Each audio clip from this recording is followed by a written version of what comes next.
Hello hello.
அதனால delay ஆகுது.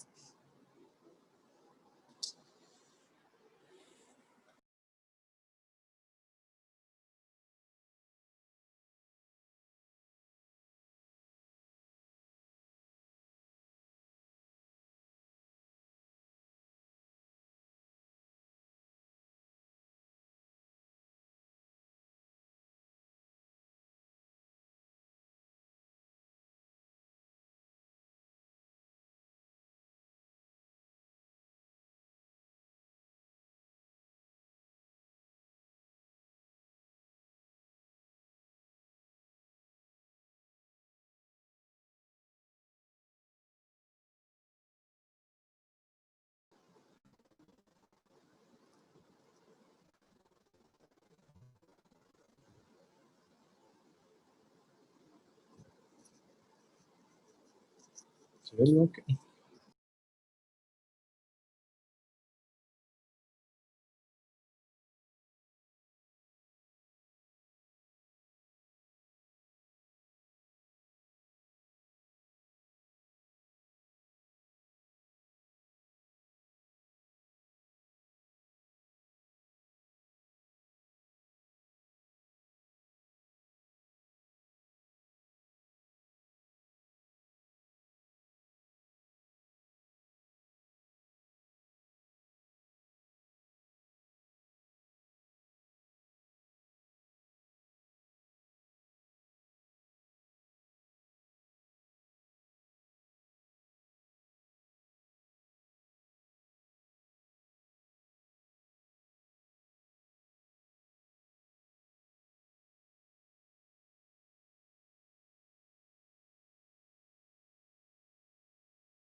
fractures are one of the most common bone injuries. Approximately 2 to 5% of fractures in adults and 10 to 5% fractures are involve the clavicle. Despite the high frequency, choice of proper treatment is still challenging for orthopedic surgeons. In particularly, it is not clear whether surgery produces better outcome than non-surgical management. Mid-shaft clavicle fractures are most commonly managed conservatively. Recently, the studies over a period of last 10 years have shown increasing rates of non-union and proper functional outcome following conservative treatment, whereas the results of surgical treatment have been improved considerably. In this scenario, a comparative study was planned to compare plate versus titanium elastic nail system for mid-shaft clavicle fractures and compare with respect to incidence of a non-union, shortening, functional outcome, cosmetic aspects, and complications. The purpose of the study is to compare the functional outcome of displaced mid-shaft clavicle fractures treated by plate and intermedullary titanium elastic nail fixation.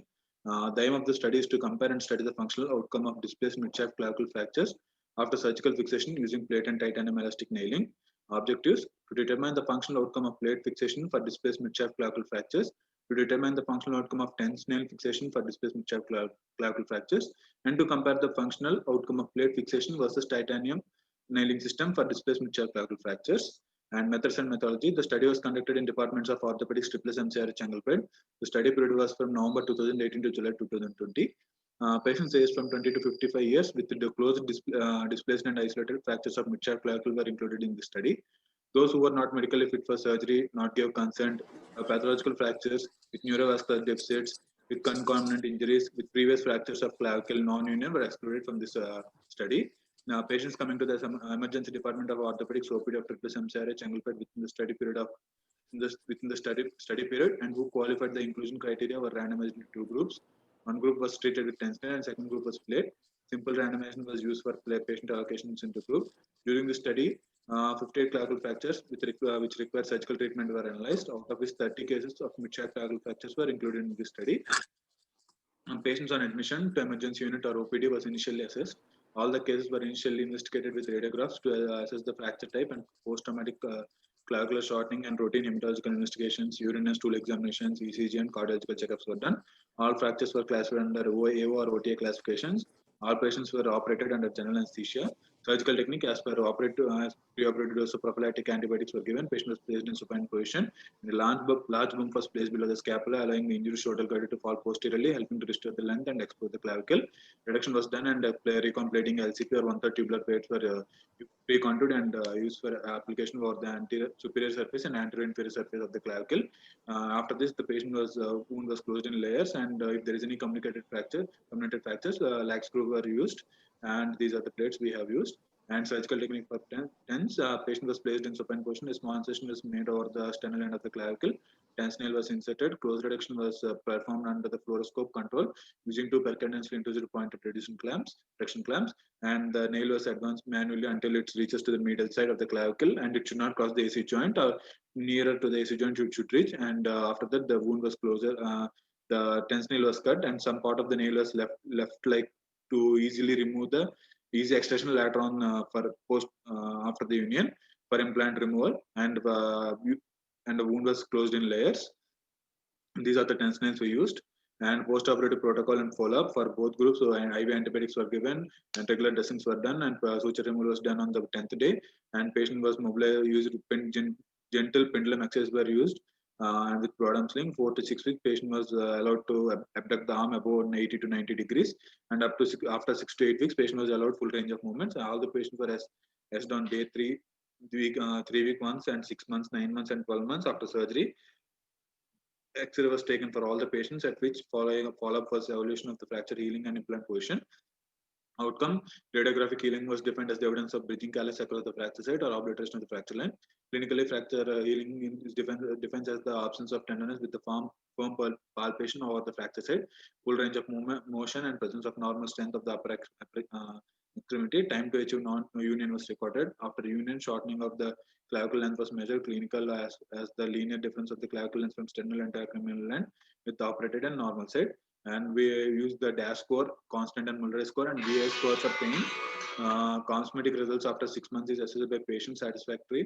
1 is to be very unsatisfactory, and 5 being satisfactory, and all has been uploaded into Excel sheet and SSPS version, and the data was analyzed. And secondary outcome measured include perioperative data like operative time, amount of blood loss, size of the surgical wound, complications such as neurovascular injury, wound infection, non-union, malunion, implant migration, implant failure, soft tissue irritation, refracture after the implant removal, and cosmetic outcome with regards to the visible deformity, hypertrophic scars, and other prominence under the skin. Implant removal was not done routinely in our study. It was done as per need and will of the patient of the fracture union. The number of days to return to the normal activities after implant removal was noted, and the results. 30 patients were studied. Among them, 50 were belong to 50 TENS group and 15 were belong to the plating group. And all the data was collected from all the patients, and demographic and clinical profiles has been analyzed.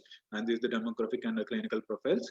And our study TENS group united at an average of 9 to 13 weeks, and in plating, it units between 10 to 16 weeks. As per VAS score on day 3, the study participant, the mean VAS score is the TENS group is 2 to 3, and plating was 3 to 4. And this is the VAS score. And the no clavicular shortening was seen in 9 patients, and less than 5 mm shortening was seen in four patients in plate cases. 2 patients in plate group showed 6 to 10 mm shortening. Majority of patients in TENS group, like 12 patients, there is no shortening. 3 patients, they showed less than 5 mm shortening. Mean shortening in TENS group was 2, and the plate group was 5. The difference was significant. This is the outcome of shortening among the study, and this is the cosmetic scoring and discussion. Plate osteogenesis is the gold standard method for surgical treatment of clavicle fracture. Plate fixation can be provided immediate rigid fixation. The convenient 3-point DCP, recon plating, and tubular plate has been used. New type of LCP and pre-contour LCP and LCDCP has been developed. And according to the study, the mean group radius union is 11.4 and the plate group is 3.4. And TENS was found to be superior in terms of radiological union for fracture of middle 1/3 of the clavicle. And plate fixation as the mean difference was significant. And in our study, titanium elastic nail system was 3.5. All the TENS group, we found complications like delayed union and infection. In TENS group, majority of the cases had radiological union by 9 to 12 weeks, and 3 patients had between 3 to 15 weeks. And the plate group, majority of the patients has union between 9 to 12 weeks, and there are 4% union, and 1% 4% union. The plate group hypertrophic scar was found in 12 in plate group. There is hypertrophic scar formation, plate losing due to infection, plate superficial infection, refracture. TENS group is better in terms of infection, plate loosening, hypertrophic scar, and plate prominence. Refracture or neurovascular injury, as no complications were found in TENS group. Conclusion: our study found that patients treated with plating showed excellent outcomes, 60% of the while 84% in TENS group. Patients treated with TENS were found to be better in treatment of terms of constant and DAS score. And TENS group has significant higher mean cosmetic score than plate group. So in management of acute displacement shaft clavicle fracture, TENS is superior to plating for management of clavicle fractures.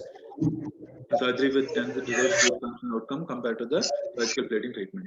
These are the references.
Srikanth, you can continue with the session.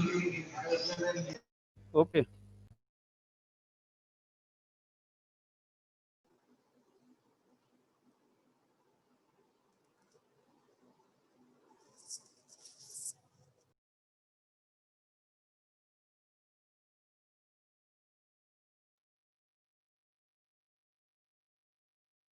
Good evening. I'm Dr. R. Venkateswaran, final year PG, MGM CRI. I'm here for a paper presentation on topic of open reduction internal fixation of complex proximal humerus fracture. Does surgical approach predict outcome? And this is a letter from my HOD. An introduction: proximal humerus fracture or a complex and diverse group of injuries. It has a wide variety of treatment options. And Cochrane, Revin, and by Handel et al. Could not identify superiority of any particular treatment options. And treatment should be individualist for each patient. And locking plate are the most common fracture method used, and outcome of treatment depends on the tuberosity reduction and preservation of avascularity and duration of immobilizations. And this is an anatomy of sixth muscle approach. Deltopectoral approach is the gold standard, but has a difficulty in exposure or reduction of displaced GT and posterolateral fracture fragment. And deltoid splitting approach has a 270-degree exposure of proximal humerus, adequate visualization of greater tuberosity and its corresponding rotator cuff attachments, and lack of evidence to support any single approach as an ideal one. And aim in our study is to find out whether the surgical approach affects its functional radiological outcome of complex proximal humerus fracture. And it's in prospective from Jan 2019 to December 2019 based on its classification. Inclusion 3 and 4 part of complex proximal humerus fracture, and exclusion is by dislocation, open fracture, and any ipsilateral limb, upper limb injuries. Total 45. With that, we got only included 15 patients. And with that deltoid splitting, we underwent 8, and deltoid approach, deltopectoral with 7. And all surgeries were done in B-chair position. After exposure of fracture with either method of approach, tuberosity fragment were manipulated with use of ethibond sutures, and sutures were passed through osseous tendinous junction of tuberosities, and KYs are inserted into fracture fragments as a joystick to correct the head shaft angle. And after provisional positioning of plate, it was fixed to shaft with cortical screws. And screw placement in head was verified by COM image to avoid inadvertent screw penetration. Screw placement too close to subchondral surface. It is done after sufficient stabilization to prevent loss of reduction by invertement movement. Post-op rehab, early mobilization, active assisted range of movement in form of pendulum, and active assisted forward elevation with gentle passive manipulations. And strengthening was started with Darman after radiological healing of tuberosity has been achieved. And in resting us, the patient was kept on neutral position, shoulder brace. Periodic follow-up was done at the regular interval. At the end of 6 months, functional scoring was done with Murley scoring and ASCC scoring. Purpose of 2 is for objective 1 and subjective assessment. This is the score with parameters and evaluations. And relative constant scoring method, patient's normal shoulder was taken as the shoulder comparison, and every patient's recovery is determined with respect to their own patient strength and prior function to avoid the bias. And grading of relative constant scoring was done depends based on the scoring of the shoulders with the excellent 11 and poor greater than 30. Radiological assessment was done by Beredickelian classification. Type 1 misalignment greater than 1 centimeter, and type 2 articular incongruity, type 3 malunion of tuberosity with the humeral head shaft angle. And fracture with no malunion were put under type 0. All statistical were tested with two-sided and significant level at alpha 0.05 and with the statistical analysis. And results, patients were in the age group of 22 to 72 with the mean age of 45, and male were 9 and female were 6. Deltopectoral group was 7 and deltoid splitting were 8. And 3-part fracture 11 people and 4-part fracture there are 4. And deltopectoral group 5 male, 2 female with 5 3-part and 2 4-part. Deltoid splitting 4 male with 4 female with 6 3-part and 2 4-part. After mean follow-up of 10 to 10.8 months, radiological functional evaluations were made and no attrition was reported during follow-up. Scoring was done at 6 months for all cases. Constant score was calculated using relative constant scoring method, and mean score for deltopectoral group was 67.14 and deltoid splitting was 79.3 with p-value of 0.153. And with that, we had an excellent in deltopectoral for 1 and poor for 3. Deltoid splitting excellent for 3, whereas poor for 1. So radiological deltoid splitting group had better outcome with no non-union and 4 malunion, and deltopectoral group 1 non-union and other cases with some degree of malunion based on Beredickelian classification. ASCC score p-value of malunion 0.036 and forward flexion with 0.032 and abduction with 0.044. And no neurological injury was seen. None of the cases developed avascular necrosis until last follow-up. Screw-related complications are seen in 5 patients, and 1 had screw backout, other had screw penetration, which was not progressive and remained asymptomatic except in 1. And he underwent screw removal at 12 months follow-up for symptomatic penetrations. Coming to the discussions, we compared both group of patients by assessing their functional outcome using both scoring method. Radiological outcome by Beredickelian classification, overall score assessed by relative constant scoring and ASC scoring. And results of our study does not show any superior with the respect to the functional outcome, whereas the radiological results are superior in deltoid splitting group, and comparison scoring of each movement, forward flexion and abduction showed more significant recovery in deltoid splitting at 6 months. External and internal rotation, strength and recovery were also better, but not significant. Both approaches have their own pros and cons. Deltopectoral approach with spore exposure of posterior part of rotator cuff and greater tuberosity were prone for malunion. Vascular insult to ascending branches of anterior circumflex humeral artery is possible. We cannot comment on AVN of head of humerus due to short period of follow and small number of cases. And in delta splitting group, due to better exposure, incidence of malunion is reduced and better reduction was achieved. But the risk of delta splitting group was injury to axillary nerve. In cadaveric study, axillary nerve was relatively constant about 65 mm for inferior end of acromion process. We do not have any isolating protecting there. Good abduction also confirms safety of this approach. So higher rate of screw related complications are not seen in our study, but as reported to Axu et al, we revised only those cases and screw penetration was significant around greater than 3 mm. Penetration less than 3 mm found to be asymptomatic, and we choose to keep under regular follow for any progressions. There was also direct correlation between screw related complications and malunion, with all 5 cases variable degree of non-union. This is the case of 3-part fracture underwent pectoral approach and had a better functional outcome at 6 months. And same 3-part fracture underwent delta splitting approach and had a good functional outcome. Study design we adopted was unique with respect to our inclusion criteria, clearly defined rehab protocol and detailed analysis every aspect of shoulder functions. Also with previous studies, prospective and retrospective were included. Simple needs proximal humerus. Main advantage of delta splitting is better visualization. In absence of such fragment, surgical approach may not yield any significant difference. So conclusion, we conclude that better functional outcome in both groups with a radiological outcome, delta splitting is a better radiological outcome in delta splitting. Conclusion, and a larger multi-central trial involving only complex proximal humerus fracture and not simple near 2-part fracture or AO type yield difference and help establish superiority of one approach over the another. Thank you.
Sir, can you next start?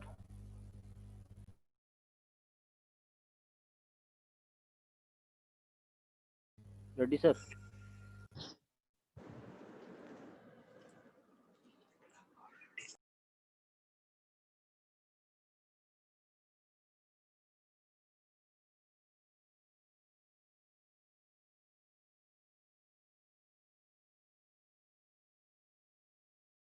Ready, sir? Can you next start?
Morning. The topic is the clinical study of anterior bridge splitting for shaft of finger fractures by minimally invasive technique.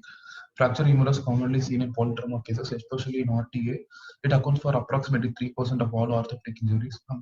Biological fixation and relative stability has an advantage over absolute anatomical detection with compromising soft tissue vascularity. Biological fixation of fractures with soft tissue preservation and near acceptable detection is becoming more popular nowadays. But it's still a matter of debate. For a satisfactory outcome, healing in the desired time is not the only requirement, but early and acceptable functional result is the goal. Therefore, the concept of biological fixation was developed.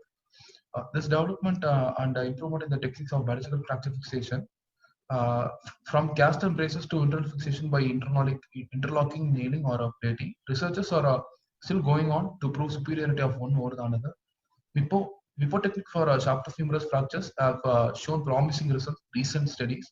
In our study, we have evaluated the functional, clinical, radiological outcomes of the MIPO technique over a minimum follow-up period of 12 months. Materials and methods. 15 patients were treated with MIPO plating in a case series study between Jan 2017 to Jan 2018 in our hospital. These cases were followed up for a period of 12 months. Patients who had fracture in the middle third of shaft humerus were included, and they were treated with 4.5 mm dynamic compressive plating after getting the ethical clearance. The inclusion criteria included all fractures of the humerus, middle one third between age group of 25 to 60 years, and with the written consent of a study and follow-up. The patients are operated within 3 to 5 days of the injury after pre-anesthetic checkup. Exclusion criteria were a bilateral limb fracture, compound fractures, and polytrauma patients. A pre-operative clinical examination of the affected arm is done in all aspects like operation conditions, swelling, and neurological deficiencies. AP and lateral X-rays were evaluated for all the patients. And functional outcome was analyzed using two scoring systems, UCLA and Mayo's elbow scoring systems. Coming to surgical technique, the patients were positioned supine, and they are operated in either brachial block or general anesthesia. Tourniquet was not applied. After preparing the arm was kept in 90-degree abduction supination. A 3 cm incision made between the proximal biceps and medial border of the thigh, which is 6 cm distal to the acromion process was made. Dissection was carried to the humerus. Distally, 3 cm incision was made along the lateral border of the biceps, approximately 5 cm approximately from the flexion crease. Retraction of biceps was done to expose the musculocutaneous nerve overlying the brachialis muscle. The nerve was then retracted and the brachialis muscle was split till the bone. The lateral half of brachialis muscle then protects the radial nerve. The subbrachialis extraperiosteal tunnel was created with a long striper. Then 4.5 mm dynamic compression plate is passed through the incision on the anterior surface of the humerus from the distal incision. Length, rotation, and angulations are restored by traction under SEM guidance. Then 2 proximal and distal screws are placed anteroposteriorly. Care was taken to avoid damage to the radial nerve. Good assistance with the proper knowledge of the fracture anatomy makes the surgery easy. Here, the operating time was recorded. Post-operatively, shoulder immobilizer was applied. This is a pre-op X-ray, AP view, lateral view, post-op X-ray after dynamic compression plating, AP and lateral views. This is the range of motion at 6 months follow-up.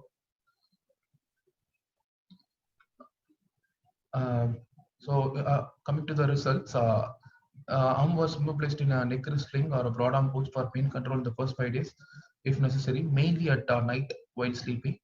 Sutures are removed 12th post-operative day. Patients were advised to perform passive movements as their pain limit permits. And immobilizer was applied after suture removal. However, they are informed to take out the limb and perform informed exercises for 8 to 10 times a day. Post-operative X-ray, as shown in figure 1, and 6 weeks X-ray and 3 months X-ray were taken in a follow-up. After 6 weeks, they were allowed to do active motions, active gentle exercises, and light work as per radiological signs of healing. The aim was to gain full mobility, muscular strengthening soon as possible. The final goal is to restore the pain-free functional to full range of motion and strength. The unit time and complications were noted. Follow-up done at 6 weeks, 3 months, 6 months, and 12 months. The patient's shoulder and elbow function were analyzed using this UCLA and Mayo's elbow scoring system. UCLA score was graded into excellent to good, fair to poor based on like varus and valgus angulation intraoperatively, and on following this patients up. In one cases there was implant failure, and in one case there was a radial nerve palsy which occurred within 3 months. On determining the functional outcome, Of other cases, 13 cases had excellent to good. Only one case had a fair outcome and one case had a poor outcome. This is the UCLA shoulder rating scale, which is here the pain is measured, function is measured, muscle power and function is measured. Each one are given at up maximum up to 10 points, and maximum 10 points is graded as excellent, and 8 is graded as good. 4 to 5 is graded as fair, and 1 to 2 is graded as poor. And another Mayo's elbow scoring system. It is based on pain, stability, morbidity, and daily functional activities. Here, more than 90 will be excellent outcome. 75 to 89 is a good outcome, and 60 to 74 will be fair, and less than 60 is a poor outcome. So coming to the discussion, in 1996, Sharon and Kretek first reported this MIPO technique for fractures. Since then, MIPO is used for many treatment of fractures in the human body, as described by Sarmiento et al. The humerus bone has a wide range of acceptability criteria in its reduction and is highly amenable to conservative or close reduction, as done in our study by MIPO technique. Despite the requirement of high surgical expertise and time taken for adaptation of the procedure, MIPO technique seems to be reproducible, and it is applicable in almost all type of shaft of humerus fractures, and lower rates of nerve injury with minimal bone vascularity disruption and soft tissue dissection are all the advantages compared to the conventional plating methods.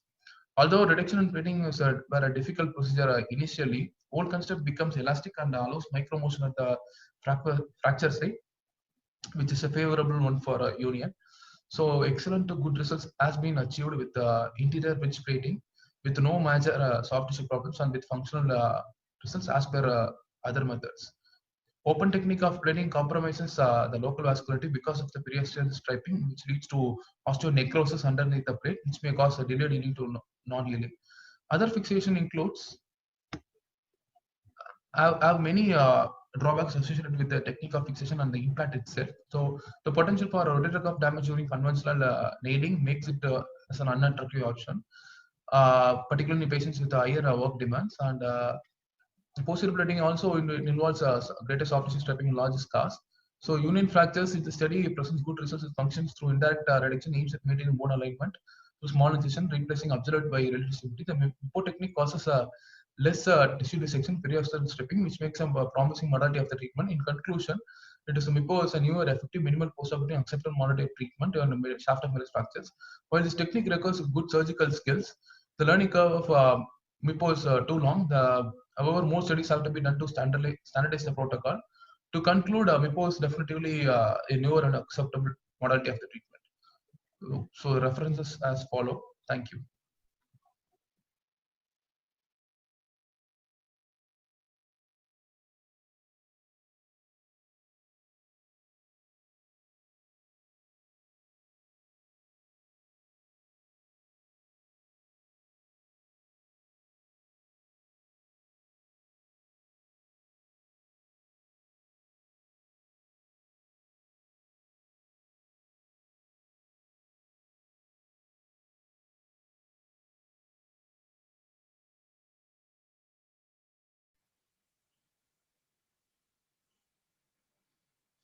Ranit,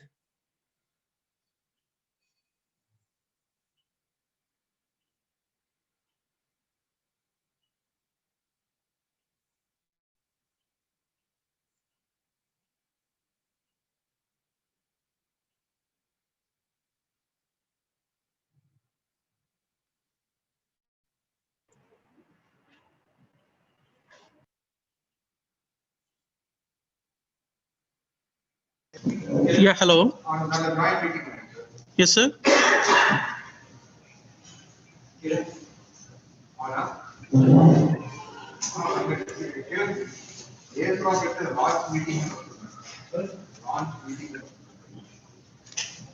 Hello.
ఇంకా రెండు ఉన్నాయి కదా.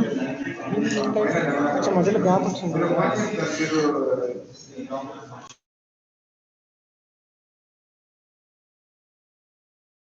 Srikanth, you can play the next talk. Hello. Yeah.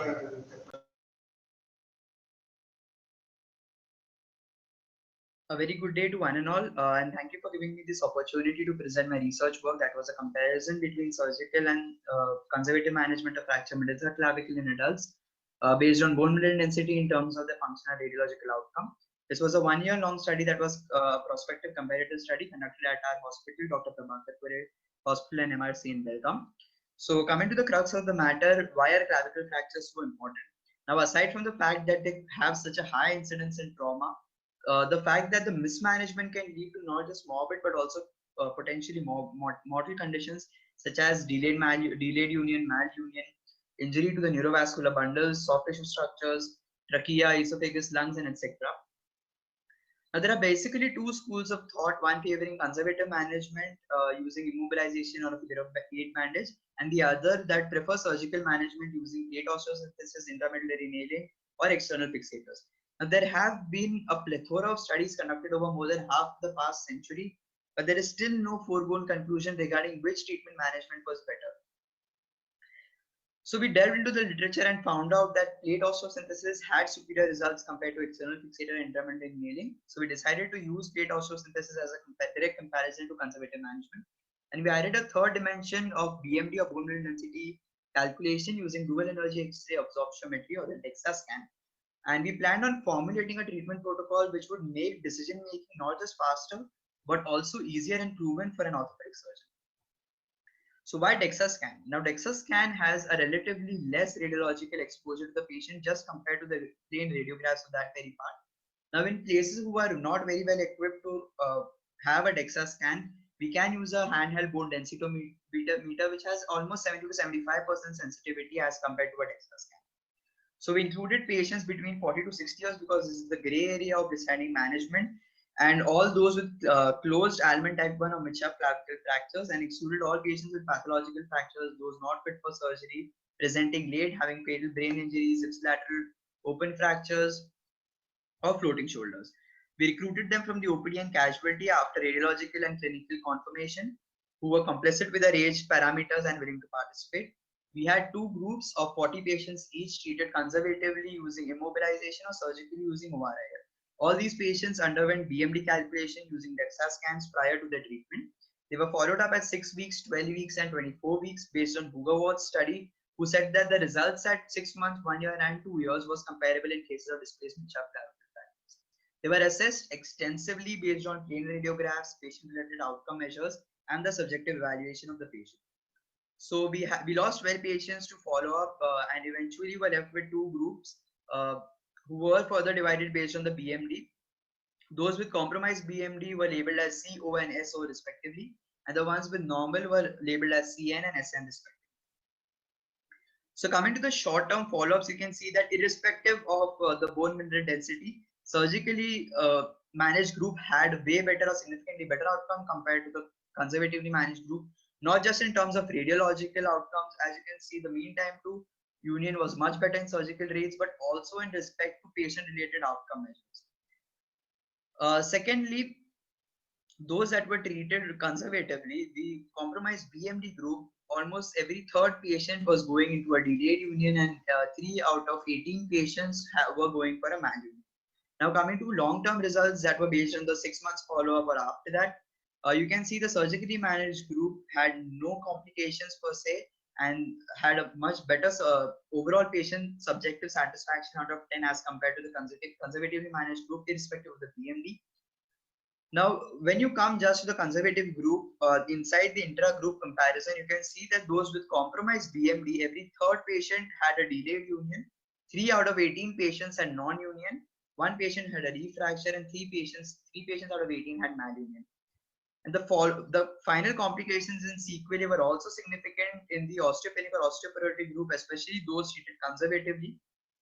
You can see that every third patient had cosmetic dissatisfaction, and 3 out of 18 patients had drooping shoulder and persistent pain. We had just one patient each with surgical site infection and hardware prominence in the surgically managed group. So let's fleet through a little radiological and functional outcomes of these patients. This is the first patient that was treated conservatively with a normal DEXA scan and ended up in malunion. Second patient treated conservatively with osteopenic DEXA T-score, which ended up in non-union. With a much worse DEXA T-score, but treated surgically, landed in complete union. And similarly, an osteoporotic patient treated surgically at the end of 24 weeks also had complete union. So you can see the compromised BMD patients in both surgically and conservatively managed groups as compared. You can see that the range of motion at the end of 6 months was much better in those treated surgically.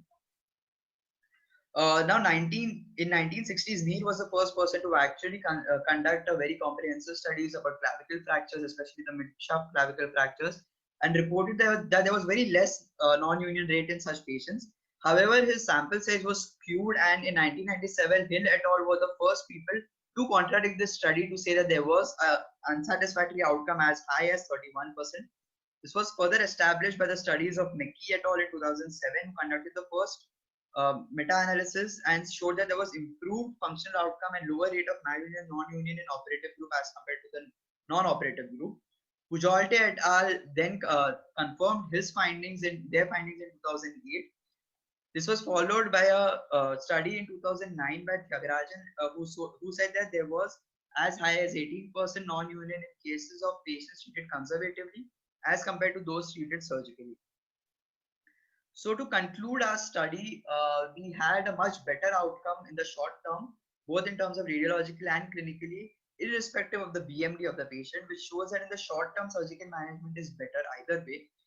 Now coming to long term, the compromised BMD patient had excellent results with surgical management, which could not be said for those treated conservatively. And even though the normal BMD patient had a comparative result, it was not the same case in case of compromised BMD. So the literature already says that the absolute indications for surgical management in mid-shaft clavicle fractures is more than 100% displacement, more than or equal to 2 centimeters of shortening, comminuted fragments, Z fragment, open fractures, and neurovascular compromise. So we keep this intact and add a proposed protocol from our side. All the fractures who are other than those with absolute indications, we divide them based on the age. Now those less than 40 years having cosmetic reasons such as models or actresses, actors who are manual laborers willing for surgery, athletes, or the fractures on the dominant side, all of them should be fixed surgically, preferably with plate osteosynthesis. Patients other than that can be treated conservatively too.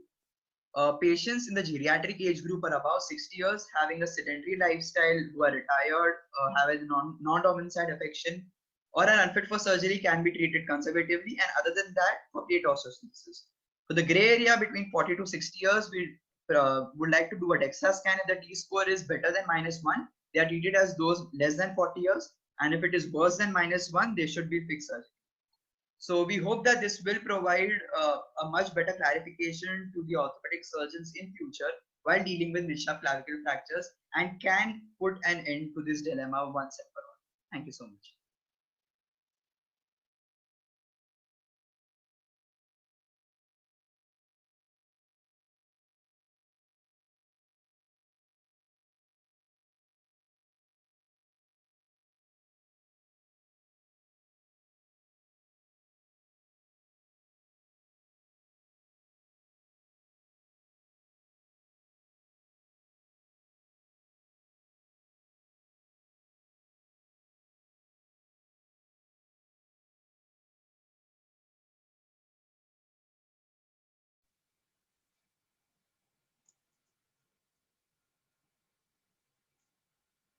Ranit, Yes, sir. last one is there. Time is over. No, sir. One more speaker is there, sir. Okay. Then there is no question session, na, because of lack of time. Yeah, yes, sir. Okay. Continue. Okay.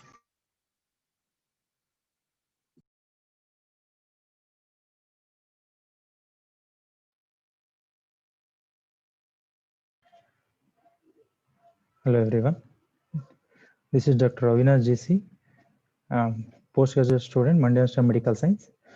I'm going to present the paper on the study of functional outcome of acromioclavicular joint reconstruction with the double bottom fixation system under the guidance of Dr. Manjappa CN and Dr. Mahendra Kumar KL.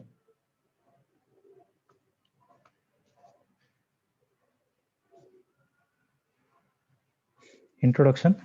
The injuries to AC joint are common, particularly young and active patients. Particularly, approximately 9% of all the Girdlestone injuries include AC joint, and half of the joint injuries occur in a patient the age group of 20s. This is the male to female ratio of 5:1.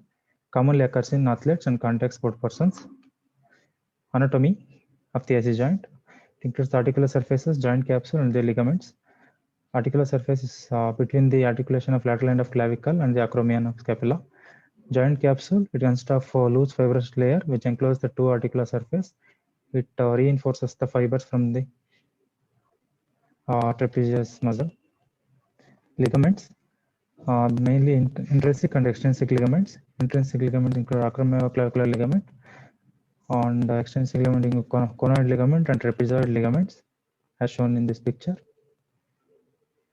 The classification, Rakut classification for AC joint dislocation from type 1 to type 6. Type 1 is just AC ligament sprain. Type 2, AC ligament disrupted and CC ligament sprain. And in type 3, all AC ligament, CC ligament, and deltopectoral ligament are disrupted. In type 4, the clavicle is posteriorly displaced. In type 5, it is superiorly displaced. That is, the CC distance is 100 to 300%. In type 6, it is clavicle is under the coracoid process. The objectives of the study. The study includes the study of functional outcome of the double endo-button fixation system with fiber wire for the reconstruction of acromioclavicular joint disruption operated by Mandya Institute of Medical Science, and also to assess the reduction and AC joint stability, and also to identify the complications related with this procedure. And the functional outcome is assessed by dash score and constant score. A place of the study is the Mandya Institute of Medical Science. We included type 3, type 4, type 5, type 6 of Rakut classification. And the study design, it's a prospective study with 12 months of duration, that is from January 2019 to January 2020. Sample size is 30. And patient included were men or women more than 18 years and less than 60 years of age, actively motivated patient who give consent for surgery. And AC joint dislocation type 3, 4, 5, and 6 fit for surgery and acute injuries. Excluded are open dislocation, polytrauma patient, AC joint arthritis, neurovascular injuries, and chronic injuries. After diagnosing, we'll take a preoperative protocol and then we operate and we'll follow the post-operative rehabilitation protocol. Post-operatively, we followed the patient at 3, 6 weeks, and 3 months and 6 months. Results are analyzed by using dash score and constant score. In dash score, they ranges from 0 to 100. 0 is the best score, and 100 is the worst poor score. And for the constant score, a top score is 100. 0 indicates least score. Intervention: a patient is surgically treated with strap incision with the reconstruction of coracoclavicular ligament with the endo-button and fiber wire. This is the surgical procedure. Show bony landmarks, that is the lateral end of clavicle, coracoid, and the acromion process, and this is the beach chair position we use. On is in superficial dissection and the deep dissection. On this figure 5 showing the joint reduction with drilling a hole through the clavicle and the coracoid process. And figure 6, it shows the endo-button and fiber wire. We pass the endo-button fiber through the clavicle and through the coracoid process and flip under the coracoid process and tie a knot over the clavicle. This is the preoperative pictures of patient with joint dislocation. So limited abduction, flexion, and extension and internal rotation. Post-operatively, the reduction of the joint is, you can see, and there is endo-button under the surface of coracoid and over the clavicle. Post-operative abduction is increased, extension, internal rotation, all movements are increased. The patient is happy with that result. Results, our study includes 30 patients. Out of that, 29 patients were male and 1 was female. All are close type of injuries. The highest age group, number of cases that happened in the age group of 31 to 45 years of age. Most common mode of injury is a fall, like the fallen outstretched hand or fall over the shoulder. Right upper limb is more frequently involved. It includes 60%. Out of 30 patients, 22 patients belongs to Rakut classification 5. 6 patients belongs to Rakut class 3, and only 2 patients belongs to Rakut class 4. And only 4 patients develop postoperative complications, include infection, granuloma, and shoulder stiffness and disruption. This is the final constant and dash score.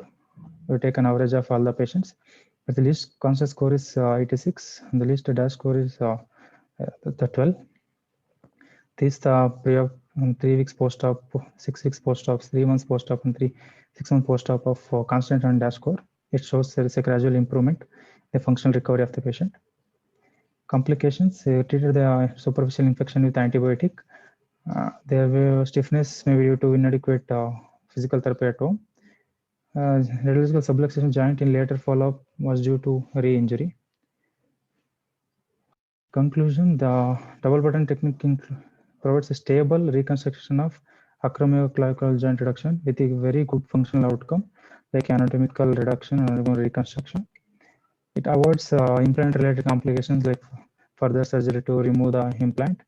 Since the endobutton is stable construct, use of other modalities like osteografts or allografts can be avoided, which have their own complications like infection and donor site morbidity. But this study has a limitation of short duration follow-up and small sample size. These are the references. Thank you so much.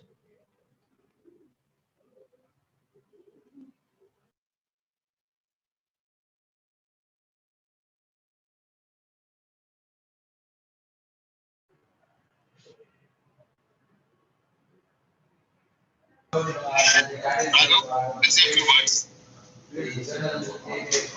Congratulations to our association and also to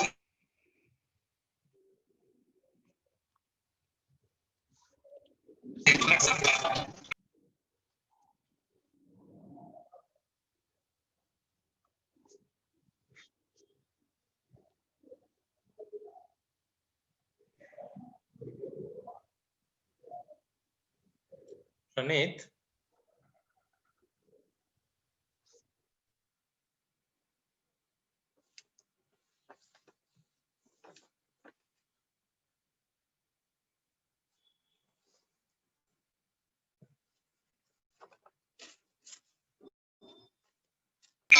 early we plan to remove 2 issues that will enable us to get this indexed. And Walter Clovers has also promised us that they have put in a lot of effort to get this journal indexed. I'm sure in another 2 or 3 years we are going to have index journal for YSS. Next we have the YSS newsletter. I think this is a way of recording our activities annually. This is only the second newsletter. In fact, we had the first newsletter release.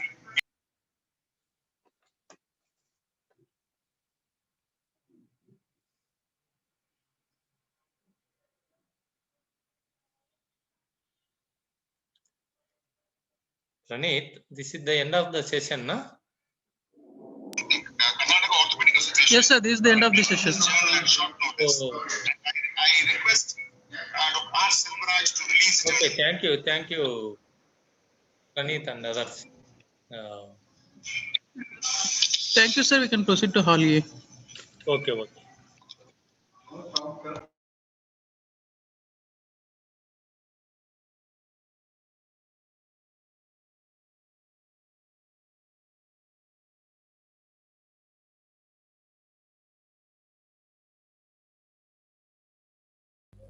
Permit, sir. Dr. Permit, the meeting is over. Yes, sir. Can you close? Can you close? No sound, sir. Anyway, there's some problem with the video. Then he has released it. Thank our senior vice president, Dr. R. Selvaraj, for releasing the journal, releasing the newsletter of YSS. Okay. Now the